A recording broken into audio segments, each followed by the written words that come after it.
Welcome to this explainer.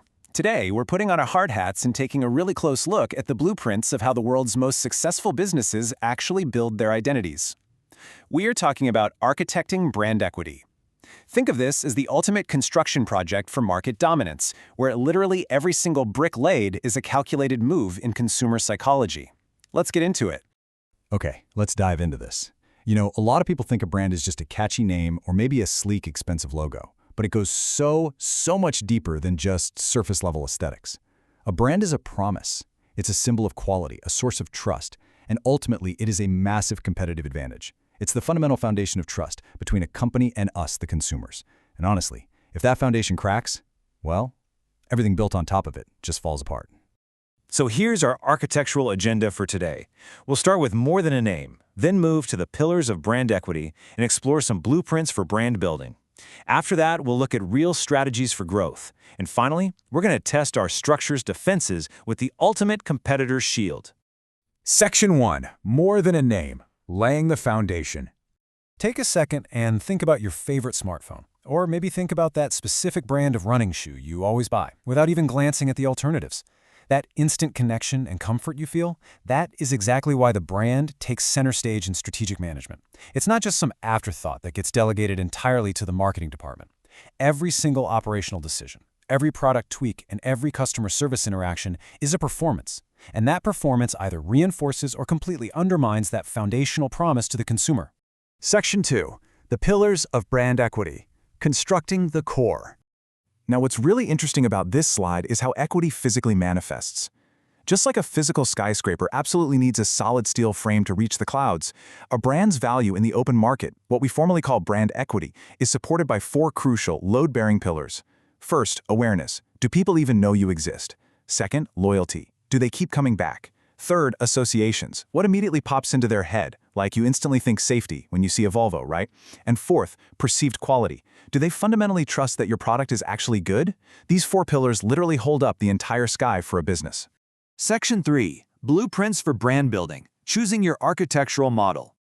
All right, this is where we get into the heavy lifting. Over the years, top leading academics and strategists have developed distinct models to construct this brand equity from the ground up.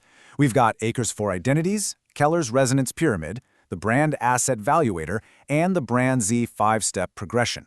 Now, don't think of these as competing theories, where one is right and the others are wrong.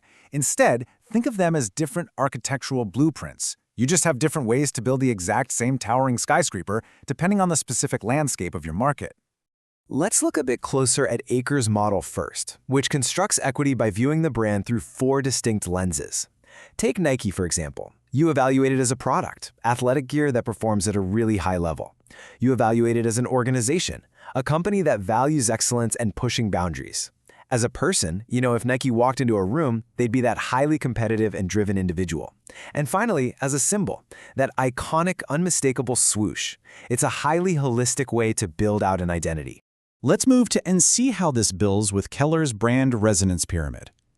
This model approaches construction as a literal step-by-step ascent. You can't just drop the roof on without building the walls first, right? You lay the base of identity, establish meaning, elicit customer responses, until you finally reach the peak, which is ultimate brand resonance. That peak is a psychological state where the customer is so deeply in sync with the brand, they're practically getting its logo tattooed on their arm. Next up is the Brand Asset Valuator, or BAV. This model relies on 4 interconnected slices: differentiation, relevance, esteem, and knowledge. To successfully build equity, these 4 elements have to balance perfectly. Think about it.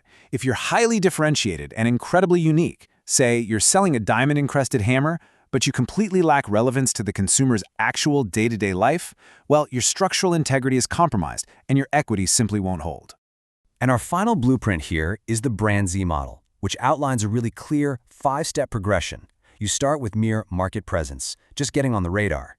Then you establish relevance to the consumer's needs. You consistently prove your performance, create a distinct advantage over your rivals, and finally, it culminates in total consumer bonding. It's a powerful roadmap that takes you from being a total stranger in the market to becoming an absolutely indispensable partner in your customer's life. Section 4. Strategies for growth, building, and renovating.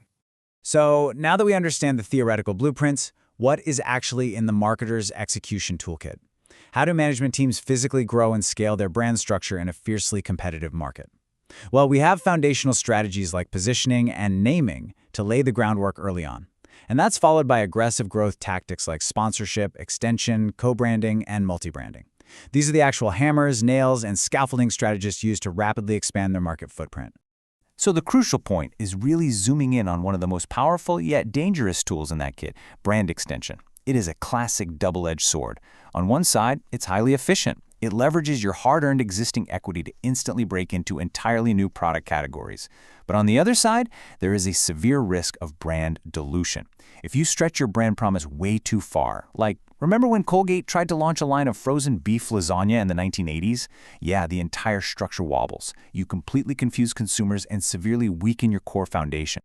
Section 5. The Ultimate Competitor Shield. Testing the defenses. So, what actually happens when our fully constructed brand fortress comes under attack in the rough and tumble reality of the open market? And this brilliantly illustrates the ultimate payoff. Brand loyalty ensures repeat purchases and actively shields against competitor influence. True brand equity isn't just an offensive weapon used to drive initial sales, it's a vital defensive shield. Even when a rival offers a cheaper price, a massive discount, or some flashy new feature, your loyal customers stay safely inside the fortress you've built. The trust is simply too strong to break. This brings us to a final, pretty provocative thought to wrap up our analysis today. As you look at the products around you, I want you to ask yourself, is your favorite brand a true, deeply resonant promise that holds up your identity, or is it actually just a lingering, mindless habit? Based on all the architectural blueprints we just explored, what brand out there has successfully engineered your ultimate loyalty? Thank you so much for joining me for this explainer. I really hope it gave you a whole new way to view the market around you.